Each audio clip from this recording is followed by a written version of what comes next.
Dito report na training para iti agricultural damage assessment ken reporting na iwayat iti Bacara, Ilocos Norte. Dito nga report. IFM News. IFM News. IFM News. Lokal. Idol Dennis, come in. Yes, idol na talaga patuwa ako na kayo na yung parang naging man natin kare ko iti abing stringer iti Diba? na tuwa. Kasi ba nakapalsog katulad ko nito buskin. Correct. May break. Managay bag iti 24 oras iti Pro Mike Enriquez. So man ang nadigit magapot pa nakaditi ka duam so may iti opportunity na master iti alam na to pa report ken date pa nakatay. Just anuwag ng Vice Mayor Philip Pera. Kung sa iti Di kita time idi ko awen. Kabara idi ko akata masapol dati ana idi ko ang kata ni Idol Dennis ni Dennis anana idi ko kadeta Grace Manang Grace eto ni Manang Grace idi gagnayon dati Mesa from GMA ni Dennis is already here konak. So akin na kapsat iti RMN ken iti GMA nagtinagapan ni Mike Enriquez, correct.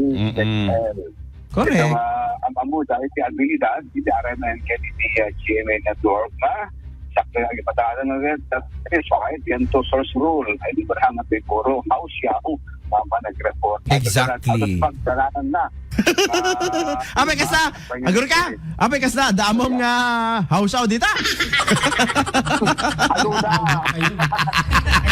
Hindi, Jordan News, I don't know, ano dahil ito, at mamay yung kapag moral na kang mga iti mo siya na report, no? So, bay, Pumalak na, siya pa sa bangir, especially no very sensitive issues. Correct. Masabol na may connected sa authorities na right person, mamagsadya niya man na information, idol at marka. But anyway, kasi dito sa iti, inaramit iti agriculture office, iti Bacara, Ilocos sa Norte, dati complete reporting, panag-arrangement, iti assessment, iti paisa na event no pasama, especially kasi iti damages, iti typhoon, kasi iti agricultural products. Mismo nga indoluan, iti agricultural office, iti Bacara, nag-timbalan iti 3D seminar, kasi iti barangay secretaries, barangay officials, para pala kasi concrete ken dati detailed reporting no at iti kalamidad Idol Bernard.